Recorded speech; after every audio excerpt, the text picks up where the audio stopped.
Hello students, मैं अभिषेक कौर भारती आपका आपके beautiful channel physics for all पे स्वागत करता हूं। स्टूडेंट, आज हम बात करने वाले हैं जनवरी 2023 के 29 जनवरी शिफ्ट 2 के पेपर के बारे में। और आज हम इसके फिजिक्स के पेपर का करने वाले हैं डिस्कशन। बट आगे बढ़ने से पहले हम बात करेंगे इसके ओवरऑल पेपर के बारे में। तो ओवरऑल पेपर जो अगर हम बात करते हैं फिजिक्स केमिस्ट्री मैथमेटिक्स का, तो फिजिक्स जो हमारा वो है क्या है चल रहा है, EG2 मॉडरेट चल रहा है। और 11th और 12th का जो वेटेज है वो लगभग क्या है, मिक्स है, 45-55% चल रहा है। और अगर बात करते हैं केमिस्ट्री के लिए, तो केमिस्ट्री में भी क्या है, यही है कि अगर बात करते हैं इनऑर्गेनिक और फिजिकल जो है वो कंपेटिवली ज़्यादा आ रही है एज़ कम्पेयर टू जो ऑर्गेनिक है वो क्या आ रही है, वो थोड़ी कम आई है। और मैथमेटिक्स में जो हम बात करें, मैथ में क्या है 12th का जो पोर्शन वो ज़्यादा रहा है एज़ कम्पेयर टू 11th। अगर हम ओवरऑल पेपर की बात करें तो हमारा जो 29 जनवरी शिफ्ट 2 का पेपर था, ओवरऑल जो था वो कैसा था, एक्चुअली वो मॉडरेट साइड में था। और अगर हम बात करें, अब आते हैं फिजिक्स की तरफ, तो फिजिक्स हमारा कहाँ था, EG2 मॉडरेट की तरफ था। तो चलिए हम सीधा टाइम वेस्ट ना करते हुए सीधे बढ़ते हैं अपने पेपर के डिस्कशन की तरफ और देखते हैं क्या है हमारा पेपर कैसा था आज का। तो देखिए, हम बात करने वाले हैं आज JEE मेन 2023 के 29 जनवरी शिफ्ट 2 के फिजिक्स के पेपर के बारे में, और हम करने वाले हैं इसका डिस्कशन। तो चलिए टाइम वेस्ट नहीं करते हैं, सीधा आगे बढ़ते हैं और फटाफट करते हैं क्वेश्चन सॉल्व। चलिए देखते हैं हमारा पहला क्वेश्चन क्या है। हमारा पहला क्वेश्चन, हाँ भाई देखिए क्या बोल रहा है कि at 300 Kelvin the RMS speed of an ideal gas molecule is this number, alpha plus 5 by root alpha times the average speed of gas molecule of the then value of alpha is। हाँ भाई, ये question हमारा कहाँ से belong करता है, this question belongs to actually KTG। हमसे क्या बोल रहा है कि जो गैस की जो RMS स्पीड है वो जो है एवरेज स्पीड का कितने गुना है भैया, इतने गुना है हमारा। तो हमसे अल्फा की वैल्यू पूछ रहा है। तो RMS स्पीड कितनी होती है हम जानते हैं, रूट के अंदर 3RT/m। 3RT/m जो है VRMS, वो कितने टाइम से, इतने टाइम से। तो क्या लिखेंगे, रूट के अंदर alpha plus 5 divide by alpha is equal to कितना आएगा, एवरेज स्पीड क्या होती है 8/पाई RT/m। बस मैथ करनी है, RT/m से RT/m गया। पूरे क्वेश्चन में क्या कर दो, स्क्वायर मार दो, क्या बनेगा हमारा बेटा 3, इधर आएगा alpha plus 5 divide by alpha, और 8/पाई आएगा। पाई कितना हमारा 22/7 ऐसा आएगा, है ना।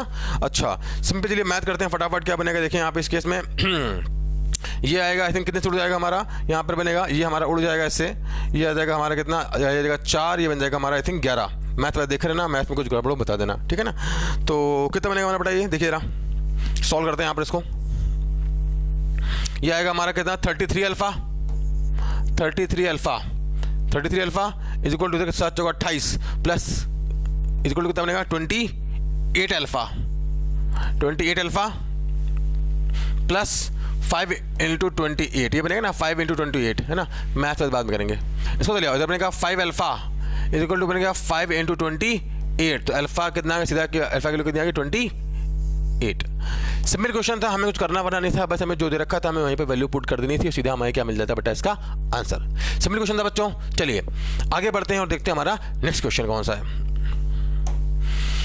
क्या बोल रहा है, देखिए इस केस में a projectile is fired with velocity 54 km/h making an angle 45 degree with the horizontal angular momentum of this particle of mass 1 kg about the point of projection 1 second into the motion will be 5n/√2। तो मैं n की value बतानी है। बहुत ही actually क्या है, थोड़ा बस क्वेश्चन तो क्या सिंपल है, बट हमें करना है क्या है यहाँ पर, जो हमें थोड़ी मैथ करनी पड़ेगी ना, इसलिए मैथ की वजह से थोड़ा क्या क्वेश्चन ये थोड़ा जो है वो मॉडरेट कैटेगरी में आ जाता है। क्या बोला देखिए यहाँ पर क्वेश्चन कि हमने क्या किया है, यहाँ पे एक प्रोजेक्टाइल को थ्रो किया है v स्पीड से थीटा एंगल पर, ठीक है ना, और ये ऐसे मूव कर रहा है। और इसकी जो वेलोसिटी कितनी है हमें देखिए 54 km/h, कितना बनेगा 5/3 से करेंगे मल्टीप्लाई, तो हमारा बनेगा कितना ये 15 मीटर पर सेकंड। तो इसकी जो वेलोसिटी कितनी है हमारी 15 मीटर पर सेकंड है, थीटा कितना है 45 डिग्री है। अच्छा, और हमसे time t equal to 1 second में पूछ रहा है इससे क्या कि भाई इसका क्या होगा एंगुलर मोमेंटम। एंगुलर मोमेंटम क्या होता है, r क्रॉस p। अगर हम बात कर रहे हैं यहाँ पे पॉइंट ऑफ प्रोजेक्शन के अबाउट। अब पहले एक बात चेक करते हैं, क्या ये टॉप मोस्ट पॉइंट पर है, पहले चेक कर लेते हैं। तो 1 सेकंड में क्या है, टॉप मोस्ट पॉइंट पे पहुंचेगा। ये एंगल हमारा जो है, ये एंगल जो हमारा कितना है 45 डिग्री है। ये एंगल है बेटा हमारा कितना 45 डिग्री। तो ऊपर की तरफ इसकी वेलोसिटी है कि v cos 45 15/√2। अगर ये 10 होती तो 1 सेकंड में 0 होता, क्योंकि इसको 1 सेकंड में जो ग्रेविटी है, अगर ये ऊपर की तरफ 10 होता तो हर 1 सेकंड में इसकी वेलोसिटी नीचे की तरफ 10 से घट जाती। तो अगर इसकी वेलोसिटी 10 होती ऊपर की तरफ, तब तो ये क्या होता तब तो क्या होता भाई, ये यहाँ पहुँच जाता, बट इसकी वेलोसिटी कितनी है 15/√2, है ना। तो इस केस में क्या है, ऑब्वियस सी बात है कि ये टॉप मोस्ट पॉइंट पर नहीं होगा, बल्कि क्या होगा, उससे यहाँ कहीं पहले ही होगा, क्योंकि 15/√2 क्या 10 से बड़ा है, ठीक है ना। अच्छा, कोई तो ऊपर जा रहा होगा। तो अब क्या कहानी है कि ये जो पार्टिकल है वो क्या यहाँ कहीं पर चलने है ना, तो इसकी वेलोसिटी किधर कहीं है v डैश, ये मान लेते हैं इसको v डैश वेक्टर, है ना, v डैश वेक्टर। और इस समय इसका जो पोजीशन वेक्टर है वो ये रहा पोजीशन वेक्टर, तो ये है इसका क्या पोजीशन वेक्टर r वेक्टर। तो अब हमको निकालना पड़ेगा एंगुलर मोमेंटम, कैसे निकालेंगे, r vector cross p vector से निकालेंगे। तो हमको बस ये मैथ करनी पड़ेगी और कुछ नहीं है। देखिए फटाफट करते हैं मैथ, सिंपल कैसे करते हैं, आसान तरीके मैथ करते हैं ना। देखिए रहा, तो हमारा एंगुलर मोमेंटम कितना आएगा, l वेक्टर इक्वल टू आएगा r cross p mv vector, है ना। तो m तो बाहर निकाल लेते हैं, तो क्या बनेगा r vector cross v vector बन जाएगा ना, r क्रॉस mv। अच्छा, तो हमें r लिखना है, r वेक्टर क्या होगा हमारा और v क्या होगा। देखिए मैं एक बार r को लिखता हूँ साइड में, r क्या होगा हमारा, r वेक्टर होगा हमारा xi cap plus yj cap, अगर हमारा क्या है पॉइंट ऑफ पोजीशन ओरिजिन है। अच्छा ठीक है, मैथ देखिए मैं एकदम आखिरी में वैल्यू पुट करूंगा, सारी वैल्यू आखिरी में पुट करेंगे अपन। पहले मैथ जो है फिजिक्स का क्वेश्चन करते हो तो हम क्या करते हैं बेटा, मैथ हमेशा आखिरी में करते हैं। देखिए x क्या बनेगा, नंबर एकदम आखिरी में क्या बनेगा, ये आएगा v cos theta into t, ये आएगा ना भाई, हॉरिजॉन्टल डायरेक्शन में इसकी स्पीड कांस्टेंट है, v cos theta into T I cap, plus y क्या बनेगा ut plus half A T square, vertical में कितनी स्पीड आएगी इसकी v sin थीटा, है ना। तो क्या आएगा v sin theta into T minus of half ji t square, है ना, j कैप। ये हो गया हमारा क्या r वेक्टर, इसको मैंने बोला x, इसको बोला y, वैल्यू जो है आखिरी में पुट करेंगे सारी के सारी। और अब देखते हैं भाई इधर यहाँ पे वेलोसिटी वेक्टर क्या आएगा, वेलोसिटी वेक्टर हमारा क्या आएगा इस केस में, vx i cap vy j cap, भाई x का कंपोनेंट और y का कंपोनेंट आएगा। अगर हम बात करें यहाँ पर तो vx क्या है हमारा, vx से हॉरिजॉन्टल डायरेक्शन में इसकी वेलोसिटी जो कि क्या है कांस्टेंट है, प्लस वर्टिकल डायरेक्शन में क्या बॉडी अंडर ग्रेविटी कर रही है, डीएक्सेलरेट, यहाँ पर अंडर ग्रेविटी कर रही है एक्सेलरेट, तो वेलोसिटी वेक्टर क्या आएगा, ये आएगा। तो ये लिखा है हमारा vx, ये लिखा है vy, है ना। तो हम इनका क्रॉस प्रोडक्ट करेंगे, तो क्रॉस प्रोडक्ट जो है एक बार देखिए साइड में फटाफट हम देख लेते हैं क्या आएगा। यहाँ पर लिखते हैं क्रॉस प्रोडक्ट, ये लिखते हैं, ये लिख देते हैं। तो अगर हम देखते हैं यहाँ पे r क्रॉस v क्या आएगा, मैथ को आसान करने के लिए ये i है, ये j है और ये k। देखिए कैसे आसान मैथ करते हैं, फटाफट मैथ कैसे करते हैं स्पीड में। तो हमारा r जो है ना पूरी वैल्यू पुट नहीं गई, x पुट कर दिया, इसको y पता है x और y क्या है, ये 0 है, ये vx लिख दिया, ये लिख दिया अपन ने vy, ये कितना हो गया हमारा 0। तो देखिए अगर हम i वाला कंपाउंड लेंगे तो इसको कर देंगे हाइड, इसका मल्टीप्लिकेशन 0, इसका भी मल्टीप्लिकेशन 0, ये तो 0 हो जाएगा, i वाला कंपाउंड 0 हो जाएगा। j वाले की बात करें तो ये तो हमारा कंपाउंड लेंगे, इसको क्लोज करेंगे तो ये भी हमारा क्या 0, ये भी 0। तो i और j कंपाउंड जो है एंगुलर मोमेंटम के 0 हो जाएंगे। अब बात करते हैं k कंपोनेंट की, तो जो k कंपोनेंट हमारा आएगा वो कितना आएगा इस केस में, देखिए रहा, हाँ भाई k कंपोनेंट में इसको हम करेंगे यहाँ से, इसको क्लोज करेंगे, इसको क्लोज करेंगे, क्या बनेगा x v y minus of v x y और क्या k कैप। तो हमारा इस केस में जो एंगुलर मोमेंटम आएगा बेटा वो क्या आएगा, देखिए यहाँ सीधा ही लिखता हूँ मैं, l वेक्टर m तो हमारा बाहर आ गया, r क्रॉस भी क्या बनेगा एक्स वी वाई, वैल्यू बाद में पुट करेंगे, x v y minus y v x, है ना, और क्या k कैप।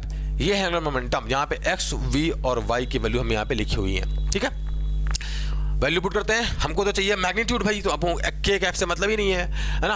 अच्छा हाँ ठीक है, हमको क्या है यहाँ पे इस केस में हमें मैग्नीट्यूड चाहिए, हमें तो इससे मतलब ही नहीं है। तो कहानी क्या बन जाएगी, देखिए यहाँ पे लिखते हैं भाई, एल वेक्टर का मैग्नीट्यूड क्या बनेगा, m इंटू एक्स, थोड़ा ठीक है कोई दिक्कत नहीं है, x क्या है ये लिखा हुआ है ना, ये x है और ये vy, आपस में करेंगे मल्टीप्लाई, क्या बनेगा देखो, थोड़ा इधर करते हैं ना, थोड़ा पीछे करते हैं, यहाँ लिखते हैं l कितना बनेगा, मैग्नीट्यूड लिख रहा हूँ मैं, m तो बाहर ही है, क्या बनेगा देखिए यहाँ पे दोनों करेंगे मल्टीप्लाई, बनेगा v cos theta sin theta into T, ठीक है, v cos theta sin theta into T minus, math तो देख रहे ना भाई, क्या बनेगा v कितना v cos theta into g into T square, क्या लिखा है ना विद माइनस साइन, सही है। ये लिखा है हमारा क्या एक्स वी वाई हो गया, ये हो गया हमारा एक्स वी वाई। अब इसमें से क्या घटा दें, माइनस वाई वी एक्स, ये हमारा लिखा है वाई, ये हमारा वाई लिखा पूरा ना, इसमें वी एक्स का कर दे मल्टीप्लाई, क्या बनेगा देखो माइनस, क्या बनेगा v cos theta sine theta into t, ये बन जाएगा भाई v cos theta sine theta into t, और माइनस आ जाएगा, है ना, यहाँ पे देखो पूरे माइनस लगा हुआ, ठीक है ना, माइनस, है ना, कितना बन जाएगा ये v cos theta into ji t square by 2, ये बन जाएगा भाई, है ना, करली ब्रैकेट लगा दो, ब्रैकेट, है ना, करली ब्रैकेट, इसके बाद क्लोज। जब ओपन होगा तो यहाँ माइनस आएगा, ये माइनस आएगा, ये तो इससे गया, ये बन जाएगा minus minus plus. Angular momentum का कितना है, एम इंटू वी, ये है माइनस का, ये प्लस का, कितना बनेगा, m v cos theta g t square by 2 with minus n. ये माइनस का बता रहा है भैया, माइनस बता रहा है यहाँ पे डायरेक्शन। अगर हम के कैप यहाँ लिखते हैं, क्योंकि एंगुलर मोमेंटम किधर आएगा भैया, इस केस में माइनस के कैप डायरेक्शन में आएगा, किधर है, एक्स इधर है, वाई ऊपर है, तो के कैप बाहर आएगा, माइनस के कैप किधर होगा, अंदर की तरफ। तो एंगुलर मोमेंटम किधर है हमारा, माइनस के कैप डायरेक्शन। ये हमारा हो गया एंगुलर मोमेंटम। बस हमें यहाँ पे क्या करनी है, वैल्यू पुट करनी है, सारी वैल्यू को पता है। यहाँ पर देखिए एम हमको दे रखा है कितना, आई थिंक 2 kg दे रखा है, मैग्नीट्यूड लिखते हैं m v cos theta g t square by 2।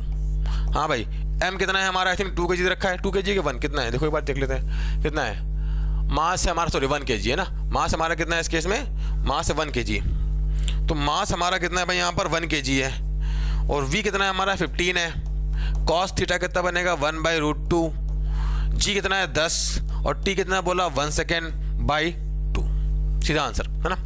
कितना बनेगा ये आएगा यहाँ पर कितना हमारा, ये बनेगा 5, तो कितना बनेगा 75/√2, है ना, यूनिट्स भी लगा लो, जो भी यूनिट्स आती है ना, क्या बनेगी, MVR kilogram metre square second की पावर -1, है ना, MVR m kilogram, v metre per second, और r के हासी का, ये बन जाएगी इसकी यूनिट। तो भैया ये हमारा क्या हो गया यहाँ पे एंगुलर मोमेंटम। हमसे क्या पूछा था भैया बताओ, 5n/√2, तो n कितना बनेगा, n हमारा यहाँ से कितना आएगा, n आ जाएगा हमारा 15, n हमारा कितना जाएगा इस केस में 15 आ जाएगा। कुछ नहीं किया हमने, कुछ भी नहीं किया हमने, बस क्या किया है सिंपल, ये क्वेश्चन एक्चुअली आ चुका है एडवांस में, पहले भी एक्चुअली क्या है, सिंपल बेसिक तरीका है, बेसिक क्वेश्चन हमें करना क्या था, बस यहाँ पे r वेक्टर क्रॉस p लिखा, काम खत्म। एक और तरीका होता है tau is equal to dl/dt, dl एक और तरीका होता है ना, क्या होता है भाई, टाउ इज इक्वल टू होता है dl/dt, तो dl को इधर रखो, इक्वल टू क्या बनेगा टाउ dt, और कर दो दोनों साइड इंटीग्रेट, 0 से लेकर क्या तक t, 0 से लेकर l, उससे भी निकल आएगा एक लाइन में सीधा, उससे भी एक लाइन में आ जाएगा। बट अपन ने एक बार क्या है, बेसिक मैथमेटिक्स जो होती है उसके थ्रू किया अपन ने, सिंपल क्वेश्चन था बच्चों। और चलिए बढ़ते हैं आगे, सॉरी मॉडरेट क्वेश्चन था, चलिए बढ़ते हैं आगे, ठीक है बेटा, कि हाँ भाई RMS current in circuit A is given by IA while RMS current in circuit B is IB, then बताना है इनका रिलेशन। तो भैया क्या है, AC का क्वेश्चन है, बहुत सिंपल क्वेश्चन से क्या बोला, देखिए यहाँ पर हमें 2 सर्किट दे रखे हैं, हमें बताना है इनके RMS करंट में क्या होगा मतलब रिलेशन। तो भाई RMS करंट की बात की जाए यहाँ पर, तो RMS क्या होगी, VRMS/Z, तो ये हमारा लिखा है VRMS।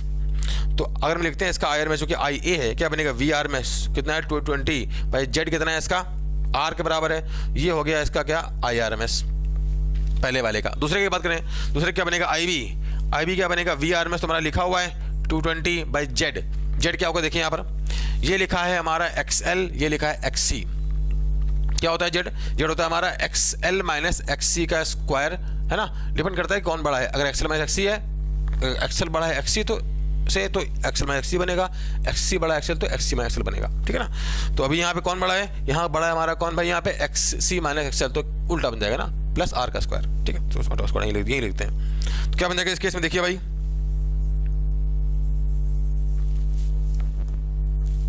क्या बन जाएगा, हाँ भाई 220 डिवाइड बाई कितना बन गया, ये आ गया हमारा कितना 5 माइनस 3 का स्क्वायर प्लस 4 का स्क्वायर, ये बन जाएगा इतना एम्पियर। अब देखो कौन बड़ा है इसमें, ऑब्वियस बात है ये बड़ा है, ये छोटा है ना, ये में छोटा आएगा ना, तो IA बड़ा होगा IB से। सिंपल क्वेश्चन था, हमें कुछ करना वाला था नहीं, सिंपल बस क्या करना था, यहाँ पर हमको दोनों के लिए Z की वैल्यू लिखनी थी और हमें IRMS की वैल्यू लिखनी थी, ठीक है बच्चा। चलिए क्या बोल रहा है, हाँ भाई, in a communication system maximum voltage is 14 millivolt and minimum voltage 6 millivolt, find out the modulation index. कौन सा क्वेश्चन है, this belongs to communication system. हमसे बोल रहा है कि भैया मैक्सिमम वोल्टेज हमें दे रखा है, और हमें दे रखा है कि यहाँ पर मिनिमम वोल्टेज रखा है, और हमसे मॉड्यूलेशन इंडेक्स की वैल्यू पूछ रहा है। देखिए अगर हम बात करें यहाँ पे जो हमारी आती है मॉड्यूलेटेड वेव, कैसी आती है, ऐसी कुछ आती है ना, ऐसी आती है, ऐसे ये आती है, हाँ यहाँ पर ऐसे बनती है ना, ये हमारा क्या होता है, ये होता है हमारा AC प्लस AM, और ये क्या होता है हमारा, ये होता है AC माइनस AM। तो अगर हम बात करें यहाँ पे, तो मैक्सिमम वोल्टेज जो आएगा इस केस में, वोल्टेज अगर वेरी कर रहा है तो क्योंकि यहाँ पे वोल्टेज वेरिएशन हो रहा है, तो AC प्लस AM कितना है 40 मिली वोल्ट, और हमारा AC माइनस AM क्या है 6 वोल्ट, है ना। तो क्या बनेगा देखिए यहाँ लिखता हूँ थोड़ा, AC प्लस AM तो हमें अगर निकालना है मोल्सन इंडेक्स तो हमें AMIC चाहिए, तो हमको ACM की वैल्यू चाहिए होगी ना। देखिए क्या बनेगा हमारा AC प्लस AM हमारा कितना है, वो 14 मिली वोल्ट है, जबकि AC माइनस AM हमारा कितना है भाई यहाँ पर, दैट इज 6 मिली वोल्ट। दोनों को पकड़ के जोड़ दें तो AC मिल जाएगा। AC यहाँ से कितना देगा, AC आ जाएगा हमारा कितना, आई थिंक 10 मिली वोल्ट आ जाएगा। मैं देख लो है ना, पकड़ के जोड़ो 10 आएगा। दोनों को सब्ट्रैक्ट कर दें तो यहाँ से AM मिल जाएगा। AM कितना मिल जाएगा हमको, मिल जाएगा 4 मिली वोल्ट। तो अगर म्यू लिखा जाए तो म्यू कितना बनेगा हमारा, AM/AC कितना आ जाएगा यहाँ से, यह आ जाएगा 0.4। सिंपल क्वेश्चन था, हमें कुछ नहीं करना था, बस AMAC निकालना था। इस तरह क्वेश्चन जो है वो क्या है, पहले भी आ चुके हैं जे मेन में और अभी आ भी रहे हैं, वैल्यू चेंज की गई है बस, है ना। तो आंसर क्या बन जाएगा, C। सिंपल क्वेश्चन था बच्चों, चलिए आगे बढ़ते हैं। Next, okay, the time period of rotation of planet is 24 hours. If its radius decreases to 1/4 of its original value, then new time period of x hours, तो बताना है 2x। हाँ भाई, क्वेश्चन कहाँ से बिलोंग करता है, this question belongs to actually rotational motion, और एक क्या है, कंजर्वेशन ऑफ एंगुलर मोमेंटम का क्वेश्चन है। ये क्या बोल रहे हैं, एग्जांपल के लिए क्या बोल रहे हैं, प्लेनेट भाई अर्थ की बात कर रहा है, 24 आवर्स है ना, अर्थ की बात करते हैं। अर्थ जो है अपनी एक्सिस के ऊपर घूम रही है, ऐसे घूम रही है, तो इसके कितनी रेडियस कितनी आर है, तो रोटेशन की वजह से जो इसका टाइम पीरियड कितना है वो है 24 आवर्स। अब क्या बोल रहा है, अगर इसकी रेडियस घट के कितनी हो जाए, r/4 हो जाए, r/4 हो जाए, r/4, ठीक है ना। तो हमसे पूछ रहा है इस केस में कि भाई दिन कितने घंटे का हो जाएगा, हाँ दिन कितने घंटे का हो जाएगा पूछ रहा है, तुमने टाइम पीरियड पूछ रहा है। तो हम ओमेगा निकाल लेते हैं, देखो जब भी रोटेट करेंगे उसका ओमेगा कितना, ओमेगा डैश होएगा। अभी जो टाइम पीरियड है t वो कितना है, 2π/ω इज इक्वल टू कितना है भाई हमारा, वो है 24 आवर्स, है ना। हमें निकाल लें भाई कि जब ये श्रिंक होकर r/4 रेडियस हो जाएगी तब इसका ओमेगा कितना हो जाएगा, मास तो सेम ही रहेगा इसका। तो जब ये श्रिंक हो जाएगी तो इस केस में कहानी क्या है, इसका एंगुलर मोमेंटम है क्या रहेगा, कंजर्व रहेगा अपने एक्सिस ऑफ रोटेशन के अबाउट। क्यों, नेट टॉर्क इसका कंजर्व है, नेट टॉर्क इस पे 0 है। तो भाई इस एक्सिस का बॉर्ड लगा देते हैं, एंगुलर मोमेंटम कंजर्वेशन क्या बनेगा, I1 ω1 इज इक्वल टू बन जाएगा हमारा कितना, I2 ω2। I1 कितना है भाई, I1 है हमारा 2/5 इंटू m इंटू r का स्क्वायर इंटू ओमेगा, बराबर कितना बनेगा 2/5 इंटू m सेम है, r स्क्वायर बाई 16 बनेगा, r/4 का स्क्वायर, 4 का स्क्वायर बनेगा 16 इंटू ओमेगा डैश। तो ये तो इससे गया, ओमेगा डैश कितना जाएगा हमारा, आ जाएगा 16 ओमेगा। तो अब जो टाइम पीरियड आएगा t डैश वो कितना बनेगा, 2π/ω डैश। तो कितना बनेगा, t डैश को 2π/16 ओमेगा। ये लिखा है हमारा कितना, ये लिखा है हमारा 24 आवर्स, ठीक है ना। ये 24 आवर्स लिखा है, t डैश कितना बनेगा हमारा, बन जाएगा 24/16, कितना बनेगा हमारा ये 8 छोड़ेगा 3/2, तो टाइम पीरियड आएगा 3/2 आवर्स। तो टाइम पीरियड कितना है, x आवर्स है, हमसे पूछ रहा है 2x की वैल्यू, तो 2x कितना आएगा हमारा, 2x की वैल्यू जो आ जाएगी that will be equal to what, यहाँ लिखते हैं 2x कितना आ जाएगा हमारा, 2x आ जाएगा 3, 2x कितना आएगा हमारा 3। सिंपल क्वेश्चन था बच्चों, कुछ नहीं करना था, हमें उसने निकालना था एंगुलर मोमेंटम कंजर्वेशन और इसकी वैल्यू पुट करनी थी। चलिए बच्चों आगे बढ़ते हैं, नेक्स्ट क्वेश्चन देखते हैं। नेक्स्ट ओके, क्या बोल रहा है देखिए यहाँ पर, consider two inclined plane, consider two inclined plane of same height, its first has smooth surface and angle of inclination कितना 40 degree, other has rough surface and angle of inclination कितना 60 degree. The ratio of time taken to slide on them is n, find the coefficient friction on rough plane to inclined plane. क्या बोल रहे हैं यहाँ पर कि भैया ये जो है दो सरफेस हैं जिनकी हाइट क्या है, सेम है, जिनकी हाइट क्या है, सेम है, एक सरफेस स्मूथ है दूसरा सरफेस रफ है।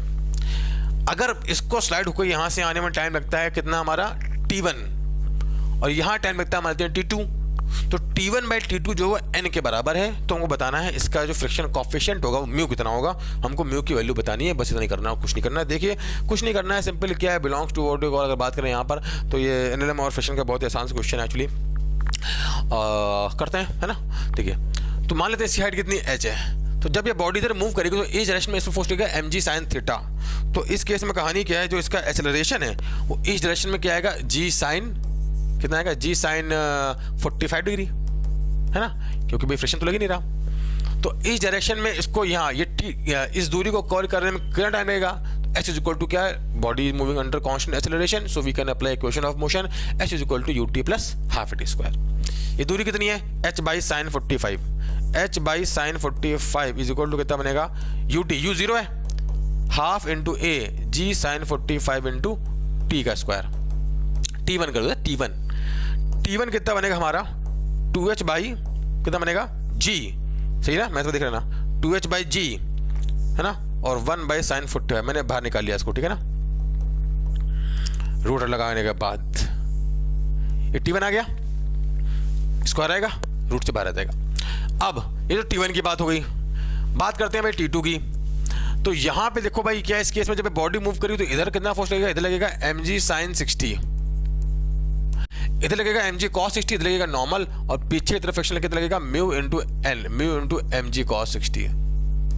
तो इस केस में जो इसका आएगा acceleration along the incline plane, इस डायरेक्शन में जो इसका आएगा acceleration f equal to ma कितना आएगा g sin 60 minus mu g cos 60। एक काम करते हैं, g बाहर निकाल लेते हैं, g sin 60 minus mu g cos 60, तो ये बन जाएगा इसका acceleration, g sin 60 minus mu g cos 60 आएगा f इक्वल टू ma से। अब इसको दूरी कितनी कवर करनी है, h बाई sin 60, ये h है तो h बाई sin 60 आएगा, लगा दो भाई, h by sin 60 equal to ut plus half at square, half half है, u जीरो है, हाफ हाफ है, a कितना लिखा है, g sin 60 माइनस, देखो इसकी वैल्यू हम बाद में रखेंगे ना, cos 60 इंटू टी का स्क्वायर, है ना, T2 है ना, T2 हमारा यहाँ से कितना बन जाएगा, देखो बनेगा 2h upon g sin 60 minus mu cos 60। Math वैथ अगर देखा है ना कुछ गड़बड़ तो बता देना भैया ना, ठीक है। एक आएगा यहाँ पर क्या sin 60, ठीक है। अब हमसे क्या बोल रहा है भैया कि जो T1 है वो किसके बराबर है, n टाइम्स ऑफ T2 के बराबर है। तो बस फटाफट क्या कर देना है, T1 equal to n times of T2 कर देना है, काम खत्म। हमारा क्या बना है, T1 इक्वल टू क्या बन जाएगा हमारा n times of T2। T1 कितना लिखा भैया 2h by g 1/sin45 that is equal to क्या है बेटा हमारा n टाइम्स ऑफ T2 तो लिखा हुआ है 2h बाई जी है ना 1/sin 60 है ना, sin 60 minus of mu cos 60 into क्या बन जाएगा यहाँ पर ये इंटू sin 60, ठीक है। अच्छा ये इससे उड़ गया, ठीक है। अब स्क्वायर मार दो, स्क्वायर हाँ ठीक वो मार देते कोई दिक्कत नहीं, स्क्वायर मारेंगे क्या बनेगा, ये बनेगा कितना, देखो स्क्वायर जब करेंगे तो बनेगा ये आएगा √2 पर लिख देते हैं कोई दिक्कत नहीं, 1/√2 इक्वल टू बनेगा n, इधर क्या बनेगा रूट के अंदर ये क्या लिखा बेटा 1/sin स्क्वायर 60 है ना minus of mu sin 60 cos 60 है ना, sin 60 cos 60 ये बन जाएगा भाई। हाँ भाई बस स्क्वायर कर दो, खत्म कहानी। स्क्वायर करके काम करते हैं, इसको इधर ले आते हैं, क्या बनेगा देखो यहाँ पर ये बन जाएगा कितना हमारा, जब स्क्वायर करेंगे तो हमारा ये आई थिंक जाएगा ऊपर, ये यहाँ पे जाएगा ऊपर ना, ये ऊपर जाएगा, फिर तो ये ऊपर जाएगा √2 आएगा ना ना ऊपर जाएगा ये। जब स्क्वायर करेंगे तो कहानी क्या बनेगी, देखो ये आएगा n स्क्वायर बाई 2 और इधर जाएगा क्या बनेगा इक्वल टू आ जाएगा हमारा कितना यहाँ से sin square 60 minus mu into sin 60 cos 60। Simple math चल रही है और कुछ नहीं चल रहा है। हाँ भाई क्या बन गया n square by 2 equal to आगे कितना, देखो यहाँ पे कितना sin √3/2 होता है तो बनेगा 3/4 माइनस म्यू √3/2 होता है इंटू 1/2 3/4 बन जाएगा। हाँ भैया कहानी क्या बन जाएगी, देखो यहाँ पे बस अब पूरी इक्वेशन क्या कर दो 2 से कर दो मल्टीप्लाई, काम खत्म। क्या बन गया यहाँ पे, हमको म्यू चाहिए ना, तो ये कितना बन जाएगा यहाँ पे, इससे उड़ जाएगा, कितना बनेगा ये आएगा n स्क्वायर इक्वल टू आगे कितना 3/2। मैथ करनी तो है ना, फटाफट मैथ करते हैं, तो भी कहानी मैथ करने का तरीका फटाफट देखो स्पीड में। ये 2 से इससे उड़ गया, यहाँ बचा 2, यहाँ बचा 2, बन गया 2n स्क्वायर इक्वल टू आ गया 3 माइनस क्या बन गया म्यू इंटू √3। इसको तो ले आओ, क्या बनेगा √3 म्यू इक्वल टू बन गया 3 माइनस 2n स्क्वायर, तो म्यू कितना बन गया 3 माइनस 2n स्क्वायर बाई √3 है ना। ये हमारा बन जाएगा क्या आंसर। तो हमने किया हुआ कुछ नहीं, हमने जितना किया भैया यहाँ पर क्या सिंपली कि इसके लिए टाइम लिखा, इसके लिए टाइम T1 लिखा यहाँ आने में, इसके लिए टाइम T2 लिखा, इसके बाद T1 इक्वल टू NT2 कर दिया, कहानी खत्म हो गई। तो हमारा आंसर क्या बन जाएगा इस केस में 3 minus 2n square by √3। Simple question था बच्चों, चलिए आगे बढ़ते हैं, ठीक है। देखते हैं अपना नेक्स्ट क्वेश्चन। हाँ भाई क्या बोल रहा है, an alpha particle and an alpha particle and a proton are accelerated through the same potential difference. The ratio of de Broglie wavelength of the alpha particle and the proton is equal to 1/√x है ना। क्या पूछो alpha particle का और proton का हमसे पूछ रहा है क्या वेवलेंथ, de Broglie wavelength का रेशियो, तो हमसे पूछ रहा है भाई 1/√x दे रखा है, x पूछ रहा है। तो de Broglie wavelength हम जानते हैं कि लैम्डा इक्वल होता है h/p, दोनों को हमने सेम पोटेंशियल से किया एक्सेलरेट है ना। लैम्डा इक्वल टू कितना होता है h/p, और p कितना होता है रूट के अंदर 2mk, है ना। और k क्या होगा भैया, कितने k क्या है, काइनेटिक एनर्जी ऑफ चार्ज, जिससे वो एक्सेलरेट हो जाएगा। अगर मान लो q चार्ज है वो v वोल्ट से होता है एक्सेलरेट, तो उसकी काइनेटिक एनर्जी कितनी हो जाती है, q इंटू v। अगर हम बात करें किसके लिए, अल्फा पार्टिकल के लिए ना, अल्फा पार्टिकल की बात करते हैं, लैम्डा अल्फा, तो अल्फा पार्टिकल पे कितना चार्ज आएगा, 2 इंटू ई आएगा। तो इस केस में क्या बन जाएगा, देखो यहाँ पर h बाई रूट के अंदर 2 mass of alpha particle into kinetic energy 2e into v, ये बन जाएगी। जबकि अगर बात करें किसके लिए, प्रोटॉन के लिए, लैम्डा प्रोटॉन क्या बन जाएगा, इस केस में क्या बनेगा, h डिवाइड बाय रूट के अंदर 2 mass of proton into e into v आ जाएगा। सिंपल नहीं है क्या, दोनों को डिवाइड करें क्या बनेगा, lambda alpha particle divide by lambda proton, क्या बन जाएगा इस केस में, देखो क्योंकि मास के इनवर्सली प्रोपोर्शनल तो उल्टा हो जाएगा भाई, ऊपर क्या आ जाएगा, ऊपर आ जाएगा यहाँ पर क्या 2 times of mass of proton into EV, नीचे क्या बनेगा अंदर 2 टाइम्स ऑफ, हाँ भाई ये क्या 4 times of mass of proton है और क्या है 2 EV लिखा हुआ है ना। तो भाई ये तो इससे गया और ये इससे गया और ये इधर गया, 4 to 8 बन गया, कितना बन गया ये, lambda alpha by lambda proton equal to कितना आ जाएगा इस केस में 1 बाई रूट के अंदर 8, है ना। x की वैल्यू कितनी यहाँ पर 8 के बराबर है बेटा, है ना। सिंपल 1 बाई रूट x के बराबर है और x कितना होगा हमारे इस केस में 8 हो जाएगा। सिंपल क्वेश्चन था। चलिए आगे बढ़ते हैं, क्या बोल रहा है देखिए भाई इस क्वेश्चन में, नेक्स्ट क्वेश्चन हमसे क्या बोल रहा है यहाँ पर, a particle is undergoing uniform circular motion, a particle is undergoing uniform circular motion about origin at certain instant x equal to कितना है 2 है, v कितना है हमारा -4j मीटर पर सेकंड है, find velocity in metre per second and acceleration in metre per square of particle जब ये कहाँ पर x इक्वल टू -2 पर है। ये पार्टिकल जो कि सिंपल सर्कुलर मोशन कर रहा है, वो सिंपल क्वेश्चन बच्चों देखिए सर्कुलर मोशन का ओरिजिन के अबाउट, ये x है ये y है, पार्टिकल जो है सर्कुलर मोशन कर रहा है यहाँ पर और x इक्वल टू 2 पर है। देखो x इक्वल टू 2 पे होने का क्या मतलब है, और वेलोसिटी किधर है -4 नीचे की तरफ, तो अगर यहाँ पे x इक्वल टू 2 पर इसका एक ही मतलब है क्या भैया कि यहाँ पर जो ये है 2 क्या है इसकी रेडियस होगी तभी तो इस पॉइंट प्ले करेगा क्योंकि सर्कुलर पाथ में मूव कर रहा है। तो भाई इस समय कहानी क्या है यहाँ पर, जो इसकी रेडियस कितनी है हमारी 2 मीटर है ना।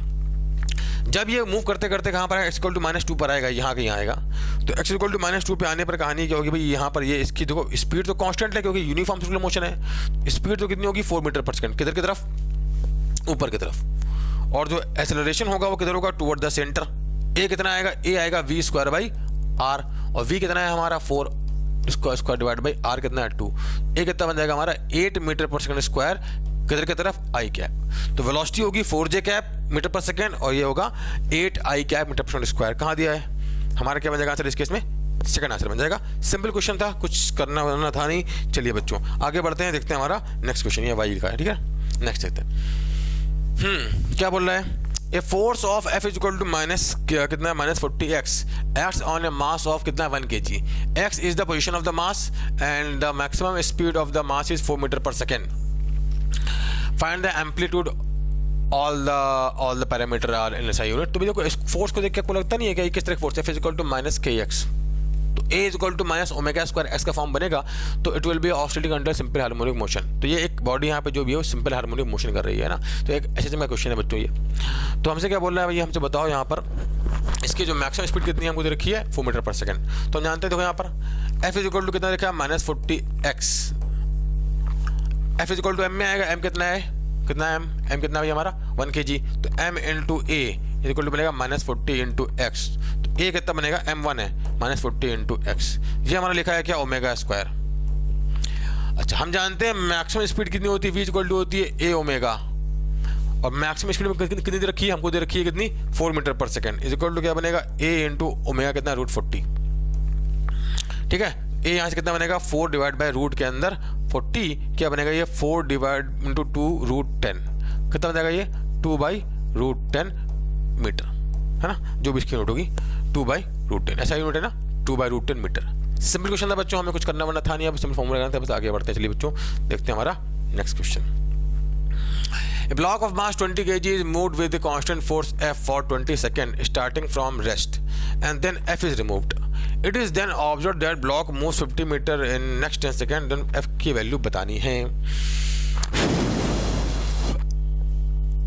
सिंपल जो है एनएलएम तो ठीक है, एनएलएम तो क्या है बोले यहाँ पे, अगर बात करें तो क्या एक्चुअली काइनेमेटिक्स का क्वेश्चन है, फोर्स लगेगा तो बॉडी कि वैसे एक बॉडी का एक वैसे एक आएगा एक्सेलरेशन, ठीक है ना।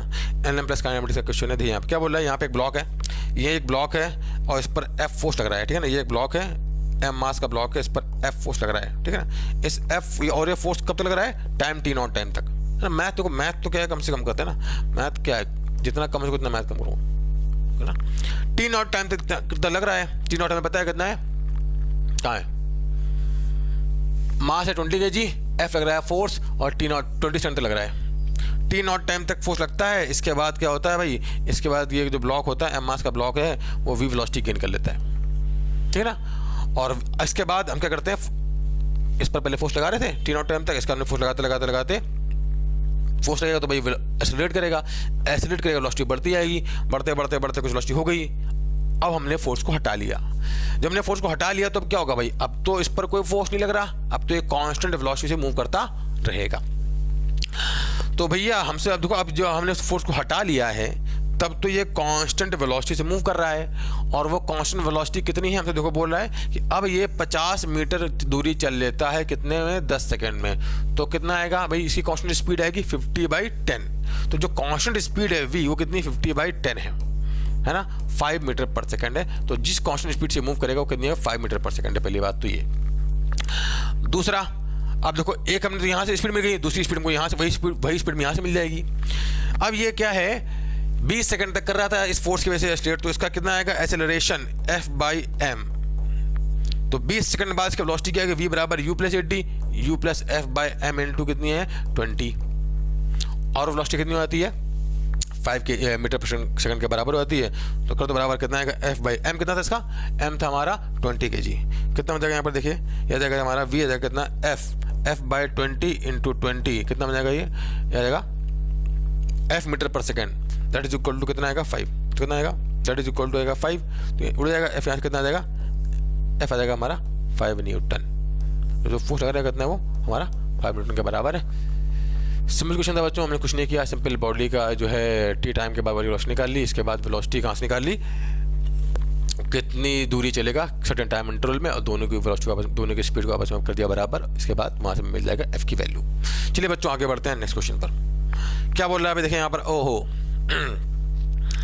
क्या बोल रहा है, a man pulls a block as shown. ये एक मैन है जो कि यहाँ पे एम मास के ब्लॉक को जो है, ये एक मैन है जो कि यहाँ पे क्या कर रहा है, जो एक एम मास के ब्लॉक को ऊपर की तरफ खींच रहा है, ठीक है ना ऐसे। तो हमको इसके बारे में पूछ रहा है कुछ स्टेटमेंट, क्या statement, consider the following statements, क्या स्टेटमेंट है पूछ रहा है। तो work done by gravity on the block is positive. हाँ भाई, mg तो इस पर लग रहा है किधर, mg लग रहा है इस पर, किधर लग रहा है, mg लग रहा है नीचे किधर, ब्लॉक पर mg किधर है नीचे, और इसका डिस्प्लेसमेंट किधर है ऊपर की तरफ, mg इस पर नीचे है, डिस्प्लेसमेंट ऊपर, तो वर्क डन बाय ग्रेविटी कैसा आएगा नेगेटिव। तो ये तो हमारा स्टेटमेंट, पहला स्टेटमेंट तो गलत है और बोला है पॉजिटिव गलत है। दूसरा बोला है work done by gravity on block is negative, सही स्टेटमेंट है। हाँ भाई, if man pulls the block with constant speed अगर कांस्टेंट है इसकी तो नेट फोर्स 0 होगा, सही बात है। Then tension in the string is equal to the weight of the block, सही बात है। टी इज इक्वल टू कितना आएगा, mg बराबर आएगा, तो टी इज इक्वल टू कितना आएगा mg, ये भी सही है।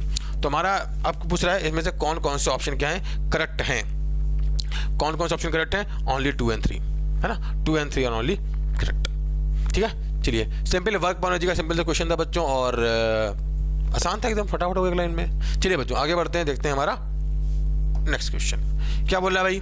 The gravitational potential due to a solid uniform sphere of mass capital M and radius R at a point at real distance small r such that small r is greater than r। तो भाई क्या बोल रहा है यहाँ पर, ये जो है एक m मास का r रेडियस का स्फीयर है, m मास का जो है वो r रेडियस का स्फीयर है, इसके सेंटर से स्मॉल r दूरी पर यहाँ पे हमको बताना है क्या कि भैया कितना होगा पोटेंशियल।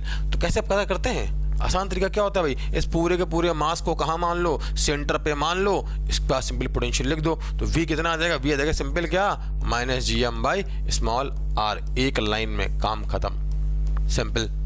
पूरे मास को कहाँ मान लो, जब भी बाहर निकालोगे पोटेंशियल कैसे निकालोगे, सारे के सारे मास को कहाँ मान लो, सेंटर पे मान लो, इसके बाद सीधा पोटेंशियल लिख दो। सिंपल क्वेश्चन क्या हो जाएगा हमारा answer, A is the correct option. Next क्या बोल रहा है भाई, ओ हो find the truth table of this given actually circuit diagram. हमें क्या ऑप्शन दे रखे हैं, हम सीधा क्या खुद ही बनाते हैं सारे क्वेश्चन, ठीक है, देखते हैं खुद ही बनाते हैं सारे ऑप्शन। हमको क्या करना है यहाँ पर, इस गिवन डायग्राम की बनानी है क्या ट्रुथ टेबल। तो बनाते हैं, देखो फटाफट तेजी में। तो ये रही हमारी क्या ट्रुथ टेबल, यहाँ पर बनाते हैं, ठीक है। ये ए है, ये बी है, ये एक्स है ना। 0 0 ये हमें पता करना है, ये 0 1 1 0 और एक और जोड़ लेते हैं भाई यहाँ पर ना, एक और जोड़ लेते हैं क्या 1 1 और देखते हैं भाई क्या आती है इसकी ट्रुथ टेबल। चलिए वैल्यू पुट कर देंगे फटाफट देखते हैं कहानी क्या आएगी। हाँ भाई यहाँ 0 पुट किया, यहाँ 0 पुट किया, क्या जाएगा देखो यहाँ पर, यहाँ से 0 जाएगा, ये लगाया नॉट गेट, तो कितना बन जाएगा यहाँ पर 1, ठीक है। यहाँ से 0 जाएगा है ना, तो यहाँ से कितना बनेगा 0। अच्छा तो इसके तो काम खत्म हो गया, इसका देखते हैं बी। यहाँ से कितना जाएगा 0, यहाँ कितना बनेगा 0 जाएगा, यहाँ से जाएगा तो कितना बनेगा 1। तो इस पर कितना ये लगाया एंड गेट, तो 1 0 0 बनेगा, तो यहाँ का 0, यहाँ पे 0 पहुँचेगा। ये लगा एंड गेट, तो यहाँ बनेगा 0, इधर पहुँचेगा 0। ये कौन सा गेट लगा हमारा, और गेट, तो 0 0 कितना होता है 0, तो आंसर क्या है यहाँ पर 0। सिंपल था। चलिए अब नेक्स्ट देखते हैं, है ना। इसको साफ करता हूँ 2 मिनट में।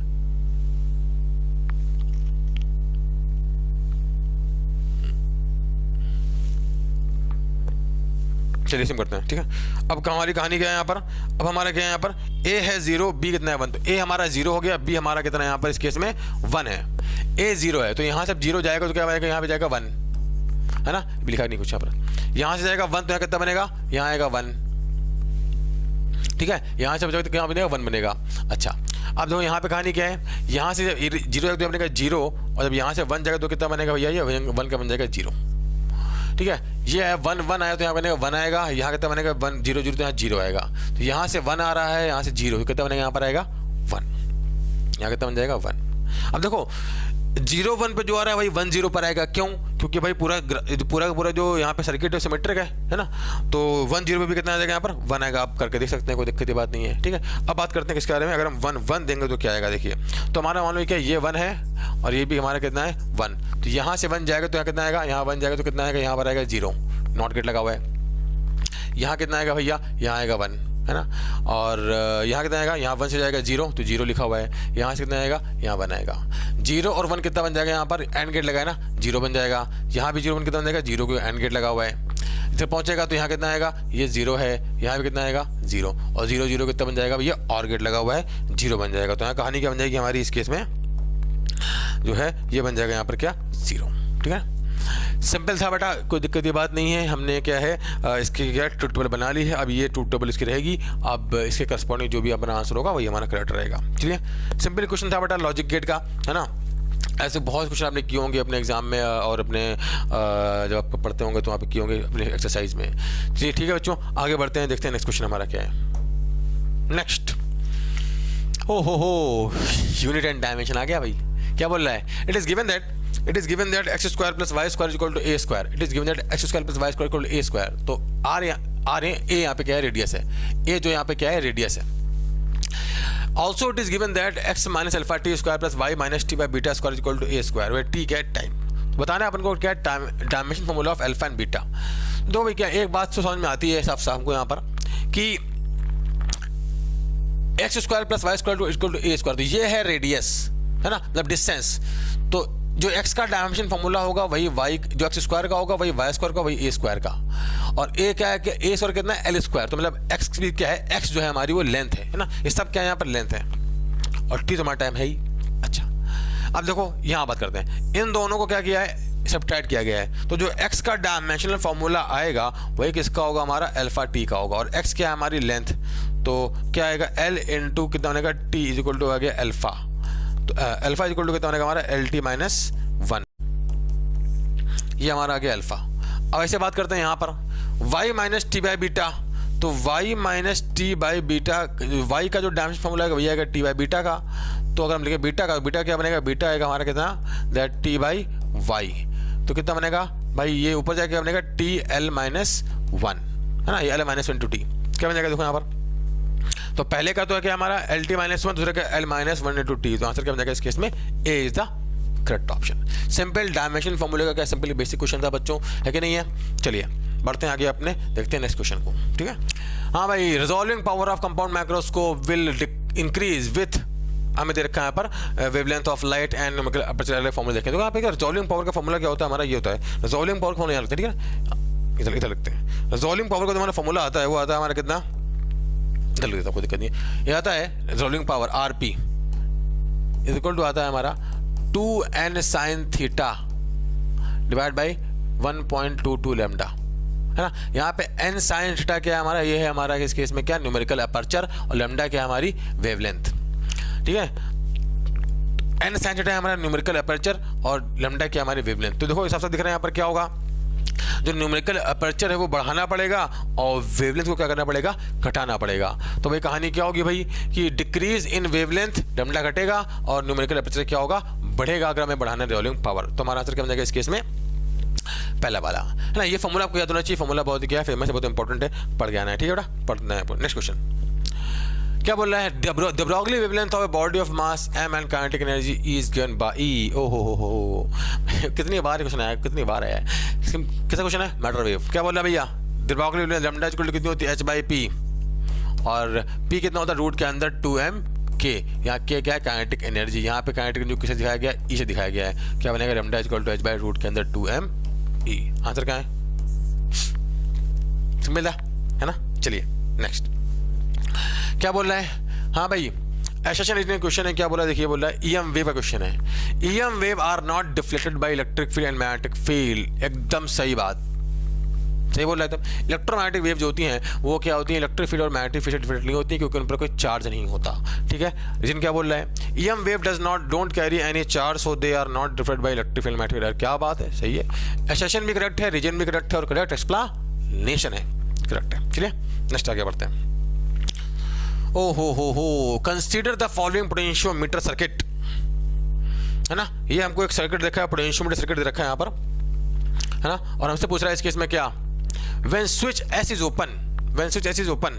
तो ये देखो यहाँ पे कहानी क्या है, हमको देखा है सर्किट देखा है, सर्किट देखा है, यहाँ पे स्विच S लगा हुआ है, स्विच S हमारा, ठीक है। When switch S is open, यहाँ पे सर्किट बना हुआ है, ये प्राइमरी सर्किट है, सेकेंडरी सर्किट, ये स्विच S जो है ओपन है, निकाल दिया।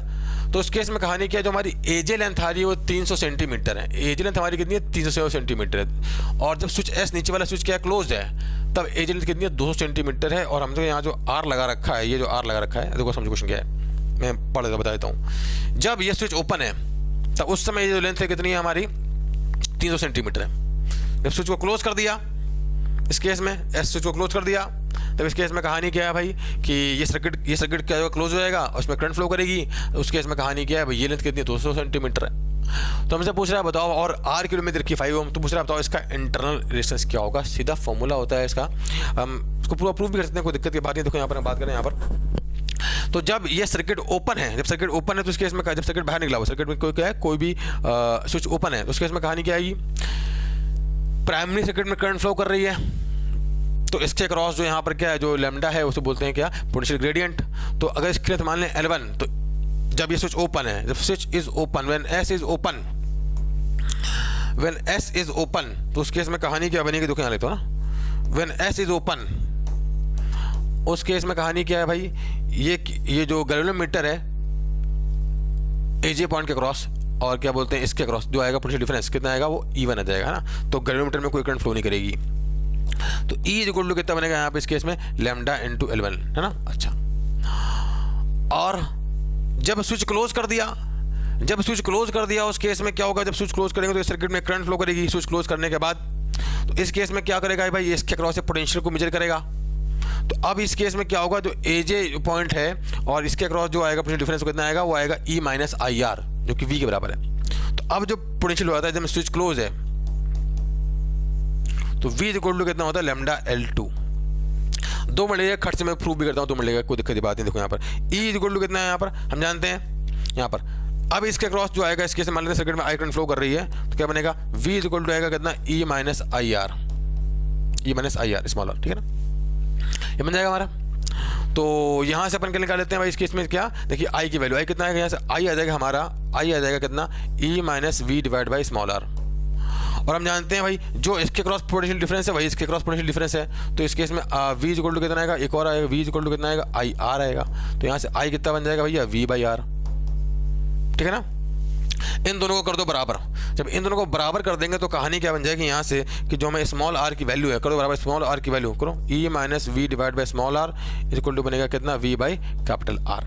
इसको चले जाए कितना जाएगा यहाँ पर, यहाँ करता हूँ ठीक है, इसको यहाँ करता हूँ, कितना बनेगा E minus V is equal to कितना आएगा V into small r by capital R बन जाएगा, ठीक है ना। डिवाइड मारेंगे कितना बन जाएगा देखो यहाँ पर, तो यहाँ से कितना आएगा E by V minus 1 into capital R is equal to small r. तो ये है हमारा क्या इंटरनल रेजिस्टेंस, ठीक है ना। अब देखो यहाँ पे ई कितना लिखा हुआ हमारा लैम्डा 1 लैम्डा 2, सीधा फॉर्मूला हमने ड्राइव किया है, अदर फॉर्मूला आपको रटा होना चाहिए, फॉर्मूला याद होना चाहिए है ना। सीधा फॉर्मूला कितना आ जाएगा यहाँ पर, फॉर्मूला आता है बट फिर मैंने एक बार ड्राइव कर दिया। स्मॉल आर कितना बनेगा, कितना आ जाएगा भैया लैम्डा L1 डालो lambda L2, L1 by L2 minus 1 into r, है ना। तो ये कितना है हमारा, ये लिखा है 300, ये लिखा है 200, 300 माइनस 200 बाई 1 इंटू आर कितना है हमारा 5 ओम, ठीक है ना। अब इसको सॉल्व कर लो, जो आज हमारा आंसर कितना आएगा, ये 1/2 5/2 ओम होएगा ना, 5/2 ओम। ये सब आपको प्रूव करने की जरूरत नहीं थी, आपको सीधा फॉर्मूला याद होना चाहिए, है ना। पोटेंशियोमीटर में अगर निकालते हैं इंटरनल रेजिस्टेंस, सीधा फॉर्मूला क्या आता है यहाँ पे L1 by L2 minus 1। L1 क्या है, जब ये स्विच ओपन था तब लेंथ, और L2 क्या, जब स्विच क्लोज था तब लेंथ, है ना। सिंपल क्वेश्चन था बच्चों, चलिए आगे बढ़ते हैं, देखते हैं नेक्स्ट क्वेश्चन क्या बोल रहा है भाई। ओहो, in region with electric field, in region with electric field, जहाँ पे एक रीजन है इसमें इलेक्ट्रिक फील्ड कितना है हमारा 30 जो है वो that is 30 I cap. A charge particle of charge कितना है Q is actually display slowly from 1,2 to the origin, ठीक है। Find the work done by external agent is equal to. तो कहानी क्या है देखो, इस केस में अगर हम बात करें कि एक जोन है जहाँ पे इलेक्ट्रिक फील्ड करती है एग्जिस्ट, इलेक्ट्रिक फील्ड ये एक्स हमारा ये वाई है ना, ये एक्स है ये वाई, इलेक्ट्रिक फील्ड जो हमारी करती है जिस किधर किधर करती है ऐसे करती है जिस ना 30 आई कैप। और हम क्या कर रहे हैं, चार्ज पार्टिकल कहाँ से कहाँ ले आ रहे हैं 1,2 से कहाँ ले आ रहे हैं भैया ओरिजिन पे ले आ रहे हैं, किसी भी पाथ के थ्रू, हमको पता नहीं है। तो वर्डन बाय एक्सटर्नल बताना है, क्योंकि इसको स्लोली लेके आ रहे हैं ना। तो work done by the electric field plus work done by, अगर बात करें electric field plus work done by external agent equal to क्या है change in kinetic energy, kinetic change 0 है। तो जो एक्सटर्नल एजेंट जो वर्डन करेगा वो क्या होगा, वर्डन बाय इलेक्ट्रिक फील्ड के नेगेटिव वर्डन के बराबर होगा। तो हमको बस चेक करना है इलेक्ट्रिक फील्ड ने कितना वर्डन किया। तो इलेक्ट्रिक फील्ड का कितना वर्डन होगा F डॉट S, है ना। तो इलेक्ट्रिक फील्ड का वर्डन कितना है F डॉट S, तो फोर्स कितना है भैया, फोर्स कितना है इस केस में Q इंटू E। तो वर्डन बाय इलेक्ट्रिक फील्ड अगर लिखें यहाँ पर क्या बनेगा F डॉट S, F कितना है हमारा, F है कितना QE I कैप, नंबर आखिरी में रखेंगे कोई दिक्कत की बात नहीं ना, E हमारा आई कैप वैल्यू बाद में पुट कर लेंगे। S क्या है displacement, final position minus initial. Final position कितनी है हमारी 0,0, इनिशियल ये हमारी फाइनल पोजीशन है भैया, this is our final position, ये है हमारी फाइनल पोजीशन, ये हमारी इनिशियल पोजीशन है। क्या बनेगा दिस माइनस दिस, तो हमारा S वेक्टर कितना है, S है minus I cap minus 2j cap, dot put करेंगे I वाला x कितना आएगा minus of Q into E into 1 बन जाएगा, है ना। तो वर्डन बाय इलेक्ट्रिक फील्ड कितना बन जाएगा Q इंटू E इंटू 1, कितना आ गया भैया इस केस में Q into E into 1, Q कितना है हमारा, Q हमारा लिखा हुआ है यहाँ पर कितना, ये लिखा हुआ है 2 इंटू 10 माइनस 4 E30 है। तो कितना आ गया इस केस में, वर्डन आ गया हमारा कितना 2 इंटू 10 माइनस 4 इंटू 30, कितना आएगा 4 2 6 कितना बनेगा हमारा ये 60, तो बनेगा कितना 6 मिली जूल विद माइनस है ना। तो ये वर्डन बाय इलेक्ट्रिक फील्ड, और वर्डन बाय इलेक्ट्रिक फील्ड ये रहा। तो वर्डन बाय एक्सटर्नल एजेंट क्या आएगा इसका नेगेटिव, तो वर्डन बाय एक्सटर्नल कितना बन जाएगा इस केस में, इसका नेगेटिव बन जाएगा। तो क्या जाएगा नेगेटिव पॉजिटिव बनेगा 6 मिली जूल, है ना। आंसर क्या जाएगा हमारे इस केस में 6 मिली जूल, है ना। सिंपल क्वेश्चन था, कुछ नहीं करना था, और हमें क्या करना था यहाँ पर वर्डन बाय इलेक्ट्रिक फील्ड निकालना था, और वही क्या होगा negative of वर्डन by external agent के बराबर होगा। इसके बाद दोनों को बराबर कर देना था, ठीक है। चलिए आगे बढ़ते हैं, नेक्स्ट क्वेश्चन देखते हैं। ओहो क्या बोल रहा है देखिए यहाँ पर इस केस में, A fluid layer of thickness T, a fluid layer of thickness T and coefficient of viscosity neta is there। यहाँ पे क्या बोल रहा है, ये एक थिक, यहाँ पे देखा यहाँ क्या बोल रहा है, तो यहाँ पर क्या है, ये एक फिक्स्ड टेबल है, this is a fixed table, और इसके ऊपर क्या है यहाँ पर जो है ये एक फ्लूइड की लेयर है, और इसके ऊपर एक क्या है शीट है, ठीक है। The fluid layer of thickness T and coefficient of viscosity neta is there on which ये एक block is pushed with constant force। इसके ऊपर एक ब्लॉक रखा हुआ है, इसको हम क्या करें 0.1 न्यूटन का फोर्स लगा के खींच रहे हैं, दिक्कत रहे हैं। और इसका जो क्रॉस एरिया ऑफ कॉन्टैक्ट कितना है हमारा दे रखा है अपन को, ए रखा है ना, एरिया ऑफ कॉन्टैक्ट जो हमारा वो कितना ए है। Find the velocity of layer of fluid. तो देखो ऑब्वियसली बात करें यहाँ पे जो इस वाले पॉइंट की वेलोसिटी कितनी होगी, वो तो जीरो होगी। क्यों? क्योंकि पॉइंट ऑफ कॉन्टैक्ट में। इस वाले पॉइंट की वेलोसिटी कितनी होगी, जीरो। और इस वाले पॉइंट की वेलोसिटी क्या होगी, वही होगी जो किसकी होगी भैया, जो ब्लॉक की ओर होगी। ठीक है ना। तो अगर हम बात करें यहाँ पर, तो इस वाले पॉइंट की वेलोसिटी जीरो है, इसकी कितनी है, v है। तो हम जानते हैं जो लगने वाला विस्कस फोर्स हो, जब इस पर हम धक्का देंगे तो ब्लॉक आगे भागेगा।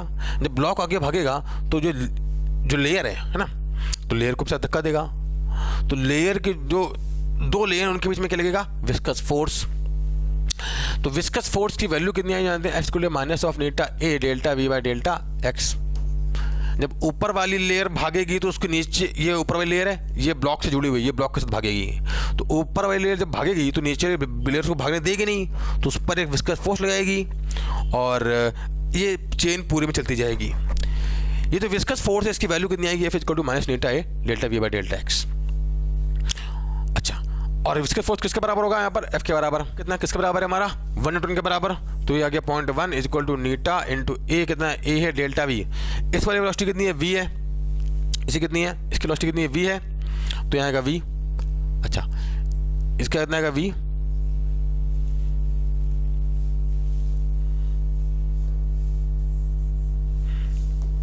हाँ भाई। तो F की वैल्यू कितनी है, 0.1 न्यूटन। हाँ, हमको चाहिए क्या इसका मैग्नीट्यूड, तो किस पर आएगा, माइनस हट जाएगा, माइनस में बताता है कि अपोज कर रहा है। नीटा ए डेल्टा v कितना आएगा, v माइनस 0 बाई x कितना है, t माइनस 0। कितना आएगा ये, t माइनस 0। तो इस केस में अगर बात करें, हमसे नीटा पूछ रहा है ना, नीटा और कुछ देखा है, और कुछ देखा है। अच्छा ठीक है, टी कितना है हमारा, यहाँ पे टी जाएगा ना, टी कितना होता है 0.1 इज इक्वल टू कितना आएगा, नीटा इंटू ए इंटू वी कितना है हमारा, जो वी है हमसे पूछ रहा है क्या, velocity of layer v. T कितना है हमारा, जो टी है वो है हमारा कितना 2.25 mm। तो वी जो आएगा हमारा कितना बन जाएगा यहाँ पर 2.5 बाई नीटा इंटू ए। ये आ जाएगा हमारा, है ना, जो भी इसकी सारी यूनिट्स होंगी 2.5 इंटू ये mm में था, तो यहाँ पे 10⁻³ आ जाएगा ना, मीटर पर सेकंड में। 2.5 इंटू 10⁻³ नीटा ए क्या हो जाएगा, ये सिंपल है ना। वैसे हमें क्या करना था यहाँ पर, एफ की वैल्यू पुट करनी थी और नीटा की वैल्यू पुट करनी थी। सिंपल क्वेश्चन था। चलिए आगे देखते हैं। हाँ भाई, क्या बोल रहा है इस केस में, two objects of molecular mass 16 gram and 32 gram having half life of 1 day and half life are having initial quantity and half day, अच्छा half day and are having initial quantity of 32 gram. ठीक है। अच्छा, The total number of atoms in the sample after 2 days are x into na। तो x की value बतानी है। तो क्या बोलोगे यहाँ पर कि यहाँ पे दो ऑब्जेक्ट हैं जिनका जो मॉलिक्यूलर मास है 16 ग्राम है और 32 ग्राम है, और उनकी हाफ लाइफ कितनी रिस्पेक्टिवली, हाफ लाइफ है जो कितनी 1 डे और हाफ डे। तो और दोनों का जो मास है कितना है यहाँ पर, इसकी बात करें इनिशियल क्वांटिटी 32 ग्राम है। तो बात करें प्लेस कॉल पहले वाले ऑब्जेक्ट के लिए, पहली बात करते हैं पहले वाले के लिए ना। तो पहले वाले के लिए कितना होगा यहाँ पर, देखो 16 ग्राम है तो मॉलिक्यूलर मास, तो इसके टोटल नंबर ऑफ मोल्स कितने होंगे, टोटल नंबर ऑफ मोल्स कितने आएंगे, टोटल नंबर ऑफ मोल्स आएंगे, मोल्स जो आएंगे कितने आएंगे हमारे, वो आएंगे 32 डिवाइड बाई 16 कितने, 20 मोल्स। 20 मोल्स आएंगे, तो इसके 20 मोल हैं, तो जो नंबर ऑफ एटम आएंगे कितने आएंगे, नंबर ऑफ एटम आएंगे कितने आएंगे 20 इंटू Na। इतने नंबर ऑफ एटम होंगे इसके इनिशियल, एंड नॉट 1 कर देता हूँ क्योंकि 1 की बात हो रही थी ना। और इसकी हाफ लाइफ कितनी है भाई, इसकी हाफ लाइफ जो है हमारी वो 1 डे है, 1 डे हाफ लाइफ है। तो 2 दिनों के बाद जो नंबर ऑफ न्यूक्लियर रिमेनिंग होंगे कितने होंगे, देखो यहाँ पे लिखते हैं कितना आएगा, n1 डैश कर देते हैं, कितना आएगा n01 इंटू 1/2 n, है ना, कितना n का स्क्वायर मिल जाएगा। तो कितने नंबर ऑफ न्यूक्लियर बचेंगे इसके, इसका आधा, है ना, सॉरी आधा कर रहा हूँ, कितना आएगा 1/4 है, कितना आएगा 20 इंटू Na/4 आ जाएगा, Na/4 कितना बनेगा 5 Na। तो ये नंबर ऑफ न्यूक्लियर किसके 1 के बचे। n1 डैश हमारा कितना है भैया, हमारा n1 डैश है हमारा 5 Na। इतने नंबर ऑफ न्यूक्लियर बचे किसके, 1 number of nuclear, sorry first वाले के। सेकंड की बात करें तो सेकंड के लिए नंबर ऑफ मोल्स कितने हैं, सेकंड के लिए अगर बात करें तो नंबर ऑफ मोल्स जो है इसके कितने आएंगे भाई, 32 ग्राम है इसका ना, तो 320 डिवाइड बाई 32 कितने आएंगे 10 मोल्स। तो इनिशियल नंबर ऑफ न्यूक्लियर जो है n02 बोल देते हैं, कितना बनेगा 10 इंटू Na आ जाएगा भाई। अब इसकी हाफ लाइफ कितनी है, हाफ लाइफ इसकी है हमारी हाफ डे।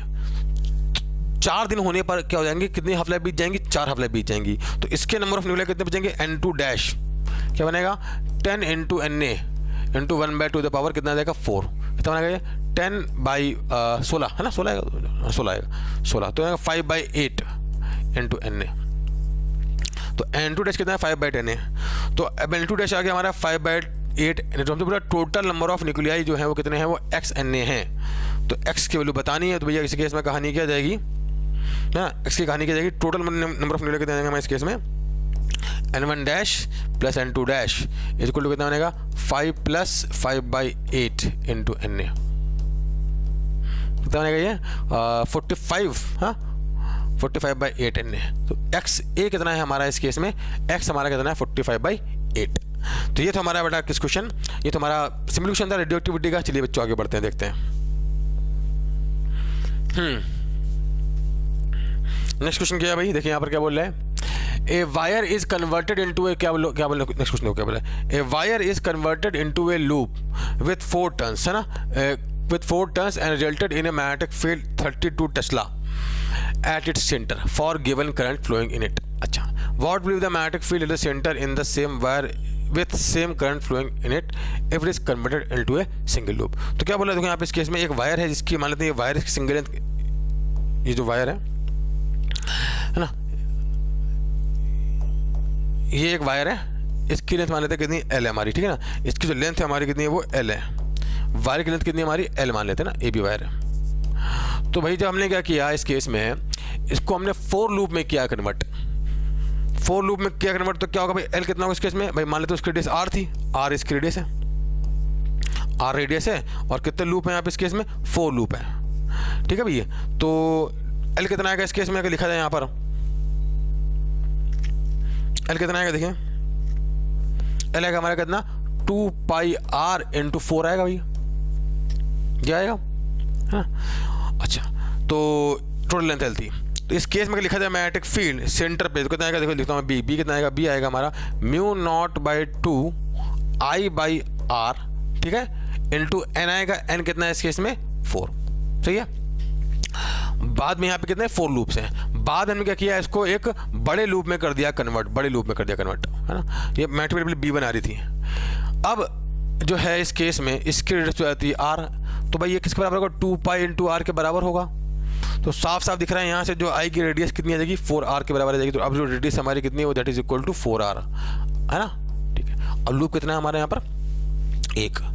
अब जो आएगी इस केस में मैग्नेटिक फील्ड सेम करंट के लिए, इसको बोला था B1, इसको बोलते हैं B2, तो B2 को वैल्यू लिख लेते हैं भैया। B2 कितना आएगा, देखो यहाँ पर B2 जो आ जाएगा हमारा कितना आ जाएगा, B2 आ जाएगा μ0/2 I/ कितना आ जाएगा हमारा, ये कैपिटल R रेडियस, और ये कितना है हमारा, ये है 4R, तो μ0/2 I/4R, है ना। अच्छा ध्यान दे देखो, अच्छा तो अगर वैल्यू पुट की जाए यहाँ पर सिंपली, तो B1 हमारा कितना है बेटा, B1 जो है हमारा कितना था, B1 था हमारा 32, तो वैल्यू पुट दोनों में डिवाइड मार दो, क्या दिक्कत है ना। कितना जाएगा देखो यहाँ पर कितना जाएगा, तो B1/B2 क्या बनेगा, डिवाइड कर दें तो ये तो इससे उड़ जाएगा, है ना, ऊपर जाकर क्या बनेगा 4 का स्क्वायर, तो B2 इक्वल टू कितना आ जाएगा, B1/16, ये 32 था तो कितना आएगा 2 टेस्ला, है ना। तो कितना हो जाएगा सिंपल इसके से अपना सिंपल। तो ये क्वेश्चन हमारा किससे बिलोंग करता है बेटा, ये क्वेश्चन बिलोंग करता है मैग्नेटिक इफेक्ट ऑफ करंट से। तो एक्चुअली ये था अपना क्या, अगर बात करें ये था अपना बेटा क्या 29 जनवरी शिफ्ट 2 के पेपर का डिस्कशन। बहुत ही अगर बात करें इजी टू मॉडरेट पेपर था और सिंपल पेपर था। आप जो बच्चे भी क्या आगे की शिफ्ट देने वाले हैं वो बच्चे क्या इस पेपर को अपने सोल्यूशन के लिए देख सकते हैं, आगे अपने आने वाले शिफ्टों के लिए तैयारी करने के लिए इसको देख सकते हैं। और आप ऐसे आगे पढ़ते रहिए, बढ़ते रहिए, और हम मुलाकात करते हैं अपने नेक्स्ट वीडियो में। तब तक के लिए सबको ऑल द very best।